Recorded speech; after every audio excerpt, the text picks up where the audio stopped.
우리가 내 스스로 내 발로 교회를 찾아온 것 같지만 또 누군가의 또 안내로 초청으로 온 것 같지만 저와 여러분 모두는 다 하나님이 초청해야만 이 자리에 있을 수 있는 그런 사람들입니다. 그래서 오늘 이곳에 모인 저와 모두는 다 하나님이 초청한 사람들이에요. 하나님이 이끄신 사람들이라고 저는 믿습니다. 그렇다면 마음속에 소망이 하나 생기죠. 주님이 그냥 오라 하시지는 않았을 거 아니에요. 그냥 졸다가 가도록 부르지는 않았을 거 아닙니까? 멍하니 앉아있다가 돌아가려고 우리를 부르신 게 아닐 거 아닙니까? 오늘 한 사람도 빠짐없이 하나님의 큰 은혜, 하나님의 음성을 듣고 또 소망을 가지고 돌아가게 되실 줄로 믿습니다. 제가 예전에 살아계신 우리 할머니한테 살아계셨을 당시에 들었던 얘기인데요, 우리 동네에 제법 알부자 할머니가 한 분 계셨어요. 이분은 혼자 가게를 운영하시는데 동네에서는 알부자라고 소문이 났습니다. 그래서 할머니랑 굉장히 친한 분이었는데요, 이분이 어떻게 알부자가 됐는지에 대해서 저희 할머니가 어린 시절에 저한테 얘기를 해주셨습니다. 그게 오늘 성경을 읽다가 갑자기 생각이 나서 좀 소개를 해볼까 하는데요, 그분이 6.25 때 피난을 가족들하고 오는데 남편이 오다가 그만 포탄에 맞아서 죽고 맙니다. 보따리 하나 들고 2살 난 아들을 업고 걸어서 산발선을 넘어 오는데요, 그 할머니 말로는 앞이 캄캄하더라는 거예요. 남편이 죽고 나니까 그동안에 들고 왔던 세간살이도 남편이 지고 왔는데 그걸 다 버리고 자기가 들 수 있는 보따리 하나만 달랑 들고 애 들쳐업고 정신없이 나무로 걸어 내려오는 거예요. 오다가 미군차 잡아타고 오토타가 어느 정도 오면 또 내리라고 하면 내려서 또 걸어. 배가 고픈데 그냥 동네에 있는 어떤 집에 들어가가지고요, 아무도 사람이 없는데 보리쌀을 훔쳐다 가지고요, 그 생보리쌀을 먹으면서 내려왔대요. 어디까지 내려왔냐면 이북에서 경주까지 내려온 거예요. 그래서 맨날 며칠 맨발로 걸어서 내려왔는데 우리 할머니가 젊었을 때 얘기입니다. 그 아주머니를 처음 봤는데 2살 난 아들을 업고 한 손에는 보따리를 들었는데 그 한겨울에 맨발이더래요. 얼어 터져가지고 쩍쩍 갈라져가지고 눈떠고는 볼 수 없는 거예요. 그래서 벌벌벌 떨면서 어디 그 찬바람 피할 공간이라 좀 달라고 동네 사람들한테 그러니까 동네 이장님이 작은 서지 않는 방을 하나 내줬다는 겁니다. 그곳에 사는데 싹 바느질을 하고 남의 일, 허드렛 일을 하고 하면서 사는 거예요. 억척같이 이를 깨물고 그렇게 살면서 돈을 한 푼, 두 푼 모아가지고 새빵살이를 하기 시작합니다. 그리고 악착같이 또 일을 해가지고요, 가게를 하나 마련합니다. 그 아들이 점점점 자랐습니다. 그리고 급기야는 가게를 하나 얻어가지고 그 아들을 대학 보내는데요, 동네 사람들이 잔치가 벌어질 만큼 좋은 대학에 들어갔어요. 어느 대학이라고 말을 하진 않겠습니다. 그 할머니가 이제 할머니가 됐죠. 아들이 어느 날 술을 드시면서, 할머니랑 술 친구였어요. 술을 드시면서 그래 무슨 그 어디 동네 그 태코를 부르잖아요. 태코 무슨 하몽댁인가 뭔가 이렇게 부르는데, 하몽댁은 어떻게 이 모진 인생을 이렇게 살았노 물으니까 그 할머니가 아들 학사모 찍은 사진 가리키면서 저 아들 때문에 살았다고. 아마 그 포탄에 아들마저 죽었다면 자기도 그냥 죽었을 거래요. 등에 업은 2살 난 그 아들 데리고 악착같이 살았다는 거예요. 그 아들이 삶의 의미였고 삶의 이유였고 목표였다는 거예요. 그런데 얼마나 힘들었겠어요. 몇 번이고 농약 털어먹고 그냥 아들하고 확 죽어버릴까도 여러 번 생각했다는 거예요. 그래도 잠자는 아이의 얼굴을 보면 어금니를 두껍게 물고, 그래, 다시 살아야 되겠다. 그래, 내가 다시 살아야 되겠다. 이런 생각이 끊임없이 반복되는 거예요. 아들 때문에 살았다. 아들 때문에. 그런데요, 삶에 이유가 있다는 것은 너무너무 중요한 삶의 에너지가 되는 거거든요. 인생을 통틀어 살면서 힘들지 않는 사람이 누가 있겠어요? 조금만 거슬러 올라가면 우리 세대는 경험해보지 못했지만 보릿고개, 먹을 것이 없어가지고 풀풀이 켜먹고 살았잖아요. 그리고 6.25 때 전부 잿더미가 됐는데 가족을 잃고 부모를 잃고 그래도 살아왔던 우리의 할아버지, 할머니, 우리의 어머니, 아버지들은요, 뭔가 아마 그들을 살게 한 삶의 희망이 있었을 거예요. 희망. 그 한쪽 가슴에 희망이라고 하는 작은 씨앗이 있었기 때문에 사는 거 아닙니까? 반대로 오늘날은 그래도 먹고 살만한데, OECD 국가 중에서 자살률이 가장 높은 나라가 우리나라입니다. 어떻게 많은 사람들이 그냥 높은 데서 뛰어내리고 약을 먹고 목을 메고, 지금 우리가 아는 사람만 해도 얼마나 많습니까? 그 사람들을 다 판단할 수 없지만 공통점이 하나 있다면 삶의 희망을 잃어버렸기 때문이 아닐까요? 삶의 희망을. 그래도 그들이 높은 데 서가지고 생각해보지 않았겠어요? 뛰어내릴까 말까? 만약에 그 마음속에 그래도 살아야 될 이유, 살아야 될 의미가 요만큼이라도 있었다면 다시 뒷걸음질 치고, 그래, 다시 한번 살아보자, 이랬을 텐데, 아무리 생각해보고 생각해봐도 마음에 요만한 소망조차도 없으니 죽을 수밖에요. 나 같아도 그러겠어요. 삶에 희망이 없으면요, 사람이 급기야는 스스로 목숨을 끊게 되는 거예요. 왜? 살 이유가 없으니까, 살 의미가 없으니까, 삶의 목표가 없으니까. 그런데 이것이 무슨 극단적인 방법으로 목숨을 끊는 사람들만의 이야기이겠느냐 하는 겁니다. 아마 오늘 예배당에 있는 여러분에게도 말할 수는 없지만 그런 사연들이 있을 거예요. 힘들다, 어렵다. 어쩌면 어떤 사람은 확 죽어버릴까, 그렇게 생각한 사람도 있겠고, 뭐 그만큼은 아니더라도 참 살기 힘들다, 분노가 일어나고 또 내지는 불안하고 확 뒤집어 엎어졌으면 좋겠고, 어떤 사람은 전쟁이라도 나가 그냥 같이 죽었으면 좋겠다는 생각을 해보기도 하고, 그냥 집을 확 나가버릴까, 사표를 던지고 그냥 회사를 나와버릴까, 뭐 이런 생각 저런 생각, 공부를 포기해버릴까, 그냥 가정을 포기해버리고 그냥 헤어져 버릴까. 왜요? 자꾸 절망이라는 놈이 우리에게 스물스물 기어 들어오면 살 희망이 자꾸 적어지잖아요. 아무리 찾아봐도 우리의 마음속에 살 희망이 없으면 그렇게 자꾸만 절망이 우리를 지배하게 되죠. 오늘 성경에 그런 사람들에게 희망이 되는 복음을 예수님께서 우리에게 선물해 주시는데요, 이것이 성경의 이야기만 아니고 저와 여러분에게 큰 은혜가 되기를 주의 이름으로 축원합니다. 예수님께서 어느 날 제자들과 나인성으로 가시는 거예요.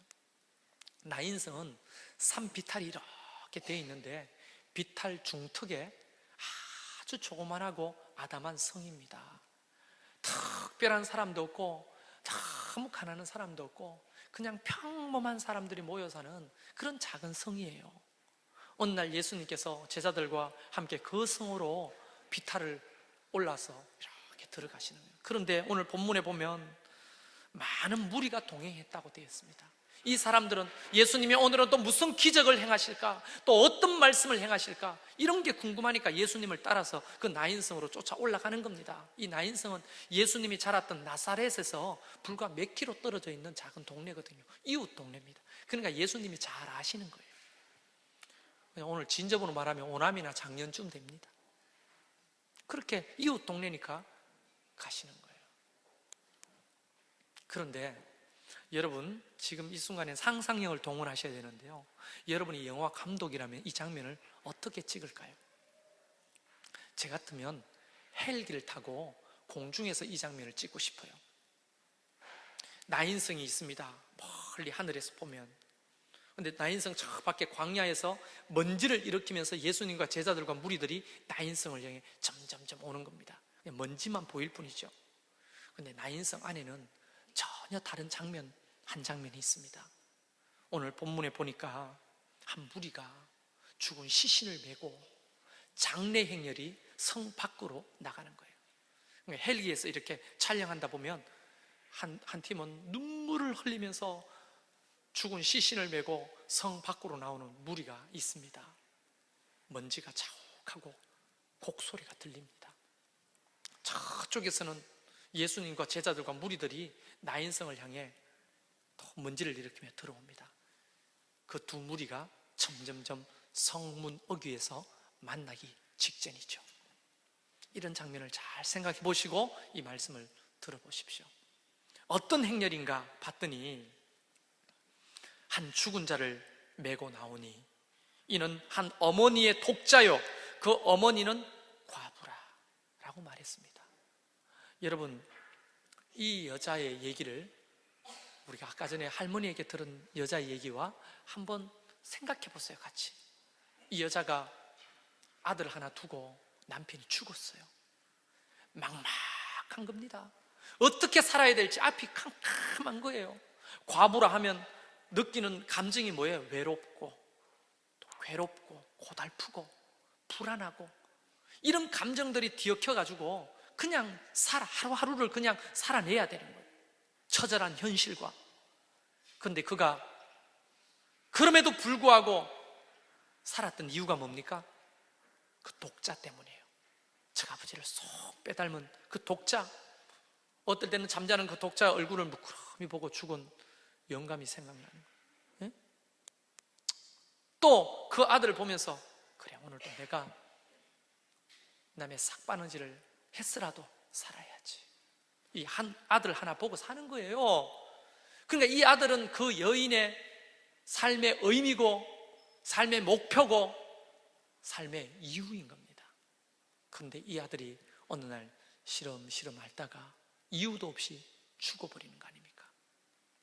그래서 이 과부는 독자를, 죽은 시신을 메고 장례를 위해서 성 밖으로 나오는데, 이스라엘의 풍습은요, 사람이 죽었다 하면 부정하게 됩니다. 부정한 시신을 못 만지게 돼 있어요. 그래서 사람들이 사는 주변에 묻지를 못해서 주로 성 밖에 공동 묘지가 만들어져 있습니다. 그래서 예루살렘에 가보면 흰놈의 골짜기라고, 예루살렘 성 바깥에 그 골짜기에 무덤이 빼곡합니다. 성 밖으로 나가는 거예요, 장례하러. 어머니가 오열을 합니다. 삶의 이유가 죽은 거예요. 삶의 의미가 사라진 겁니다. 그 아들 하나만 보고 살았는데 그 아들이 죽어버렸으니 얼마나 슬프겠어요. 그 감정은 아마 우리가 알 수도 없을 거예요. 사람들이 누가 보더라도 슬픈 거예요, 그게. 그래서 많은 사람들이 공감을 해주며 그 여인을 따라 함께 곡하면서 나아갑니다. 왜냐하면 이스라엘의 장례 풍속은요, 장례가 일어나면 어떤 집안의 어떤 권위나 또 이런 것들을 좀 자랑하고 싶어요. 그래서 곡하는 사람들을 돈을 주고 삽니다. 많은 사람들이 돈을 받고 대신 아이고 곡을 해주는, 곡소리가 커질수록 돈 많고 권세 있는 집안이에요. 근데 이 과부는 돈을 주고 곡할 사람을 찾을 수가 없지요. 가난하니까, 보나마나. 그런데도 수많은 사람들이 곡을 하며 따라와 주는 거예요. 불쌍한 거예요, 이 여자가. 누가 보더라도 삶의 희망이 끊어지고 목표가 끊어지고 의미가 사라진 이 여자. 근데 급기야 이 두 무리가 성문에서 딱 만납니다. 그때 예수님께서 그 장례 행렬을 다 보시고, 오늘 본문에 보면 주께서 과부를 보시고 불쌍히 여기셨다, 그렇게 말씀하십니다. 여러분, 여기서 불쌍히 여겼다는 것은 우리가 지금 고상하게 사용하는 공감의 정도가 아닙니다. 공감의 정도가.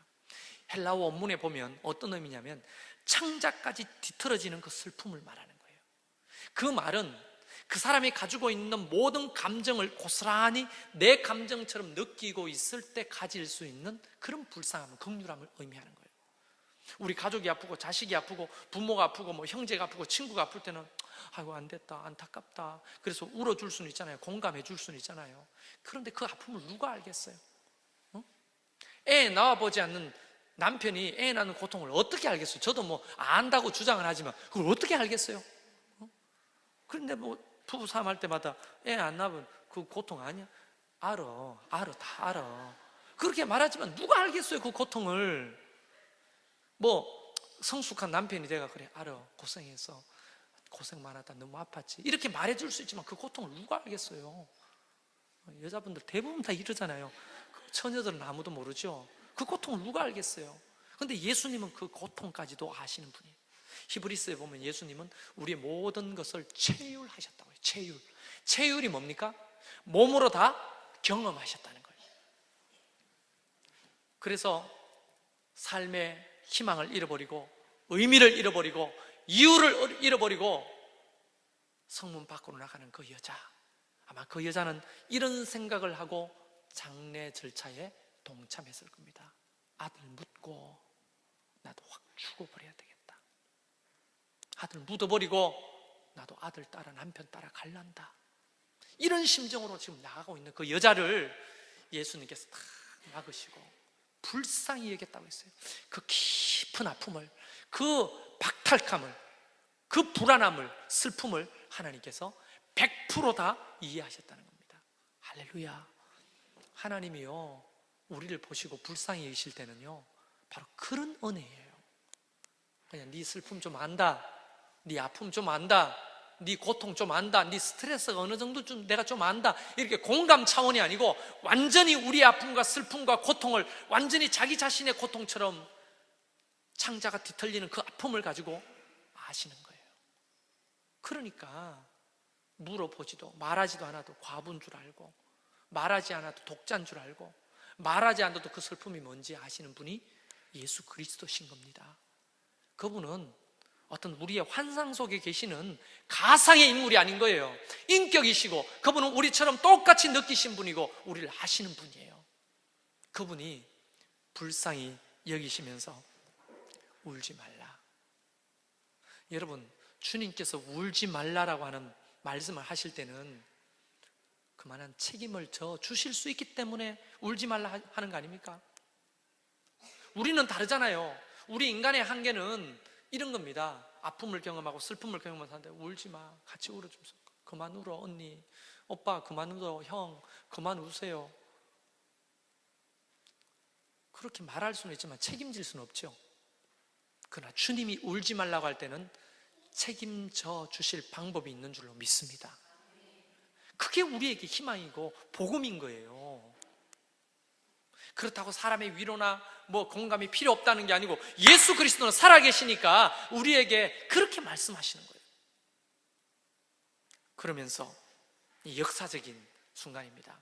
감독이면 클로즈업 시키죠. 쫙 클로즈업을 시키는데 그 죽은 사람의 시신에 손을 넣는 거예요. 여러분, 자꾸 우리는 관에 손을 댔다고 하니까 뭘 오동나무 관 이런 거 생각나시죠? 이스라엘에는 관에 넣지 않습니다. 사람을 뚜껑이 없습니다. 그냥 시신 그대로를 끄적대기에 나무판에 올려가지고 가는 거예요. 근데 예수님이 율법에 시신을 만지라 했습니까? 만지지 말라 했습니까? 부정하니 만지지 말라고 했어요. 근데 그 여인의 슬픔을 보면 그 시신을 안 만질 수가 있나요? 썩어가는 그 시신에 손을 넣습니다. 이 터치가 굉장히 중요한 거예요. 하나님의 만지심, 예수 그리스도의 만지심, 이게 중요한 거거든요. 왜냐하면 그분은 하나님이시고 생명의 주인이시고 그분은 우리의 소망이시니까 그분이 그 죽은 시신에 손을 닿는 그 순간에 대안이 있는 거예요. 대안이, 방법이 있는 겁니다. 그러면서 이렇게 선포합니다. 사람들이 다 깜짝 놀라요. 예수님을 따라왔던 무리도 놀라고 그 장례를 따라갔던 그 조문객들도 깜짝 놀랐어요. 상상할 수 없는 선포를 하셔요. 청년아, 내가 너에게 말한다. 일어나라. 죽은 자에게 그렇게 말하는 거예요. 우리는 웃기고 자빠져. 죽은 사람한테 일어나라. 그게 말이나 되나? 여러분, 신앙은요, 어떨 때는 말 안 되는 거예요. 말 되는 건 과학이죠. 우리는 과학하려고 모인 사람들이 아니고 신앙하려고 모인 사람들이잖아요. 과학은 설명돼야 되는 거예요. 이성으로 이해가 돼야 되는 거예요. 그러나 신앙은 이해되는 게 아니에요. 어떨 때는 이해할 수 없는 방법으로 하나님의 역사가 일어나는 게 신앙인 줄로 믿습니다. 그게 신앙의 신비예요. 믿음의 신비입니다. 그거 안 할 것 같으면 다 카이스트 가야죠. 과학해야죠. 증명될 수 있는 거, 이해될 수 있는 거, 논리적으로 설명할 수 있는 거. 신앙이 그거밖에 없다면 과학이죠. 신앙은 신비입니다. 누구도 판단할 수 없는 거예요. 그랬더니 그 죽었던 청년이 뻘떡 일어나는 거예요. 그리고 예수님께서 일어나 앉고 말도 하는 그 청년을 어머니에게 주니라. 사실 아들을 준 게 아니고요, 삶의 의미를 주시는 거죠. 잃어버렸던 삶의 목표를 다시 주시는 거죠. 잃어버렸던 삶의 이유를 다시 찾아주시는 거죠. 그때 그 장례 행렬은 주님을 따라온 무리들과 함께 잔치로 변해버린 겁니다. 그 장례가 잔치로 변해버렸어요. 이게 바로 오늘날 우리가 예수 그리스도를 믿는 이유입니다. 예수님이 우리에게 베푸실 은혜를 상징적으로 너무나 잘 표현하는 사건인 거예요. 사랑하는 성도 여러분, 저나 여러분도 살다 보면 삶의 이유를 잃어버리고 희망을 잃어버리고 절망 가운데서 허덕이고 힘들고 확 죽어버릴까 이렇게 극단적인 생각이 들고 모든 것이 우울하고 무기력하고 힘들고 이럴 때 있잖아요. 예수 믿어도 그런 일 있습니다. 예수 믿어도 사고 나요. 예수 믿어도 암병 걸린다니까요. 예수 믿어도 부도 납니다. 그러나 그럴 때 우리에게 누가 계십니까? 우리의 삶을 만지시고 우리를 불쌍히 여기시고 삶의 이유가 되시는 예수 그리스도, 그분이 계시는 줄로 믿으시길 바랍니다. 할렐루야. 이게 우리에게 복음이잖아요. 복음. 아하, 그렇구나. 우리 사람들끼리는 그냥 위로해주고 공감해주는 정도라면 예수님은 어떻습니까? 삶의 이유를 가져다 주고 회복시켜주고 우리를 살아야 될 그런 희망 가운데 우리를 이끌어 주시는 살아계신 하나님이신 줄로 믿습니다. 그러면 어떻게 해야 될까요? 오늘 이 사건 속에서 어떻게 해야 될까요? 우리의 신앙은요, 분명합니다. 희망이 잃고 힘들고 어려울 때 마지막 방법으로 그냥 죽어버리려고 하지 말고, 제가 여러분한테 권면합니다. 정말 힘들고 정말 절망적이고 살 이유가 없다면 마지막으로 죽어버려야 되겠다 생각하기 전에 한 가지만 더 생각하시라고요. 주님 앞에 나오십시오. 그 죽은 관을 메고 주님 앞에 나와 보세요. 주님께서 우리를 불쌍히 여겨주시는 은혜가 있습니다. 주님께서 그 관에 손을 대시고 죽은 자를 일으키는 놀라운 기적을 베풀어 주실 능력이 그분에게 있습니다. 여러분, 사실 어떤 의미에서는 그게 아니라면 우리가 예수님 앞에 그럼 매달릴 이유가 뭐 있나요?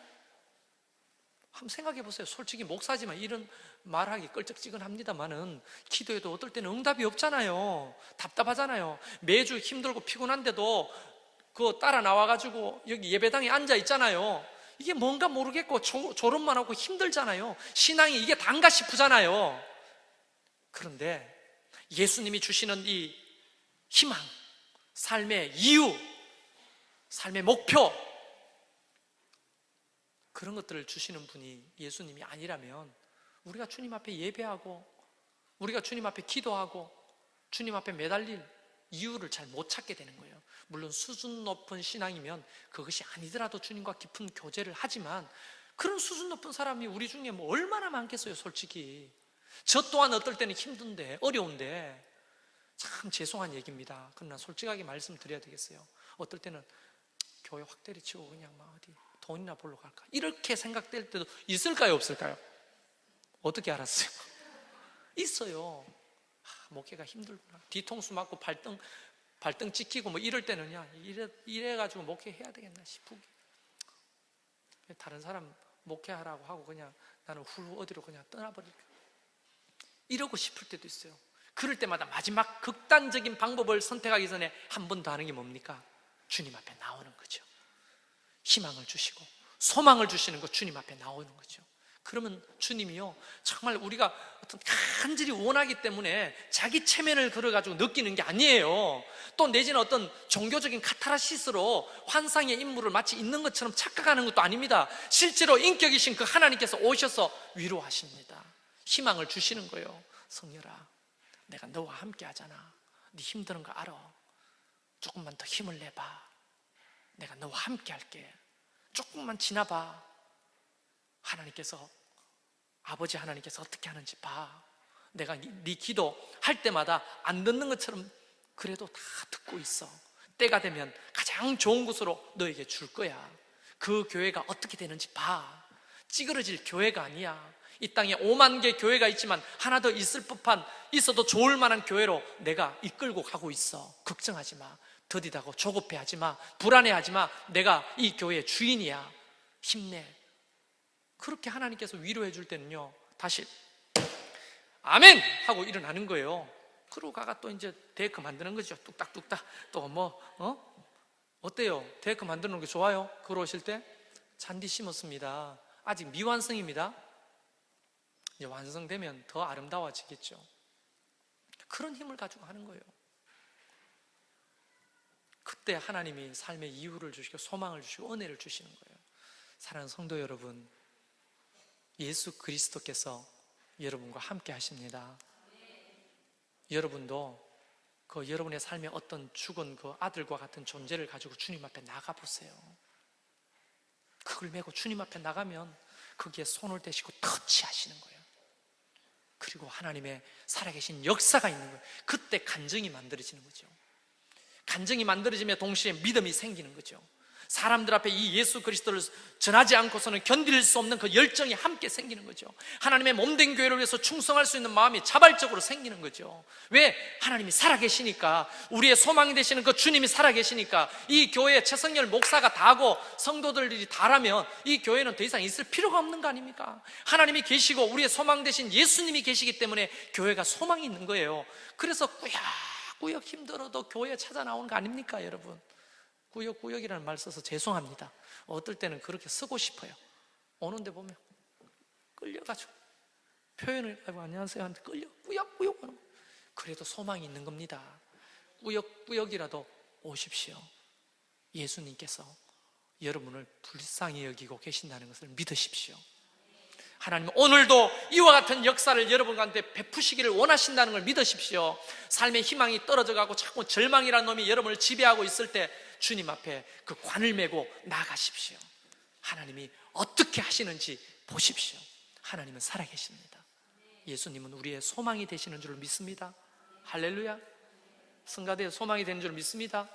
저는 성가대를 보면요, 지금 열 몇 명 있잖아요. 한 150명 정도의 성가대를 보는 거예요. 아멘 하는 사람이 3호밖에 없네. 믿음 일이 없어요? 그때는, 지금은요 성가대 들어오고 싶은 사람 아무나 들어오는데 그때는 아무나 못 들어옵니다. 오디션이라는 걸 봐야 돼요. 그런 희망을 가지는 거예요. 희망을. 물론 숫자가 많고 적은 게 중요한 게 아니지만, 성가대 저게 되겠나 싶지만 하나님이 찬양받기를 원하시는 분이 왜 자기의 성가대를 일으키지 않겠냐 이거예요. 할렐루야. 모든 삶의 영역에 이런 은혜가 여러분의 사업에도, 직장에도, 자녀들에게도, 가정에게도, 부부관계에도, 여러분의 건강에도 하나님의 만지심으로 소망이 생기기를 주의 이름으로 축원합니다. 기도하겠습니다.